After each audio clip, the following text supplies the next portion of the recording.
I would like to use this opportunity to address the issue of the increase in VAT and fuel price in Nigeria.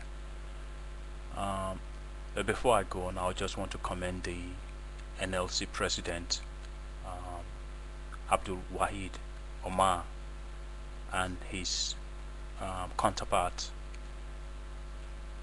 Peter Esele. I would just want to say that you and your team are doing a good job. Keep up the pressure on the government, because without you, the people uh, do not really have a voice. So keep up the pressure.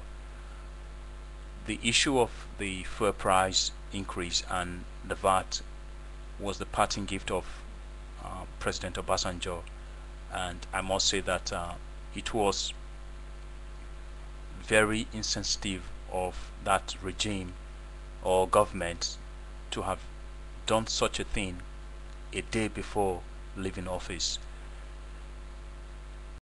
I would want to say that one would have said that any government leaving office will want to give something positive to the people, but rather it's had to give such a horrible parting gift to the people. The Nigerian people have actually gone through rough times, and what they need now is a government, a leadership that truly relates to the hardship they've been through. They've seen a lot of faith promises. They've seen a lot of corruption. They've seen a lot of intimidation by the government, and now it's all starting all over again. When this whole issue of the VAT increase came about, the NLC gave a 14-day ultimatum, and the government never saw it wise to respond to it until about 2 or 3 days before the expiration of the ultimatum. When the government of Obasanjo came about with this VAT increase and a fair price increase, the reason given was that they wanted to raise more funds for the government to be able to carry out projects. But as far as I'm concerned, in my own opinion, I do not see that as cogent or reasonable enough, because the same politicians who have come about with the idea of increasing VAT and a fair price are the people today who are rolling in stolen millions and billions.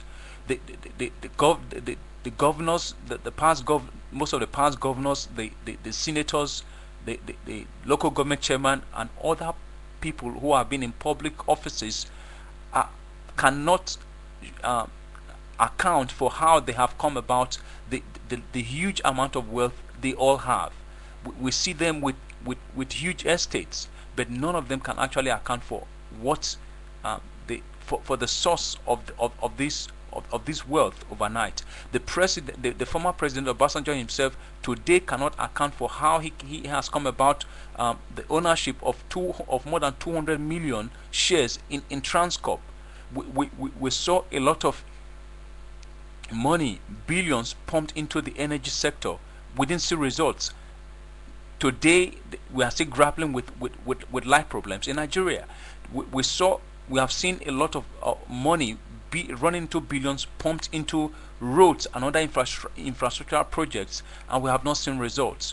And now the government is coming to tell us that the only way they can really source for fund is by bringing about 100% increase in VAT and petrol increase. I would want to state categorically that if the government really want to increase its revenue, then it should start to check corruption. It should probe those who have occupied offices in the last 8 years. The government will be able to realize a lot of money from those people who have stolen money while in government.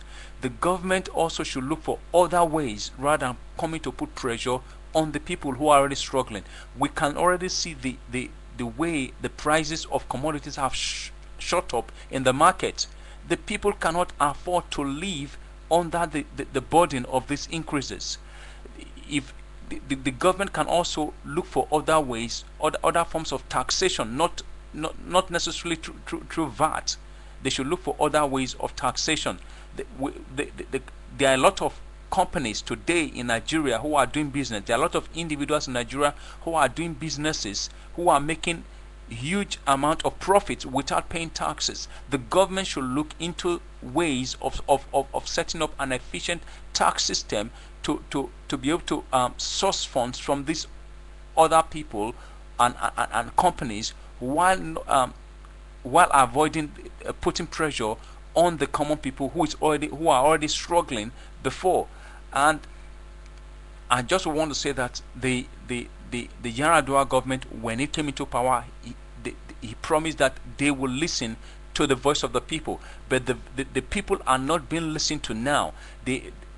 I think that it would be wise for the government to be reasonable and listen to what the people want. Various governments have failed the people in Nigeria. A lot of people have, a lot of so-called presidents have come and they have not kept their promises. Now we want a way forward, and the people will want a government that truly has a heart for them. That is what we are looking forward to. That is the only way I feel that this government will be able to make a difference. If they sit down and truly listen to the people, if this government is truly honest to itself, if this government truly wants to change things, it should be able to really go ahead and stop corruption in various places.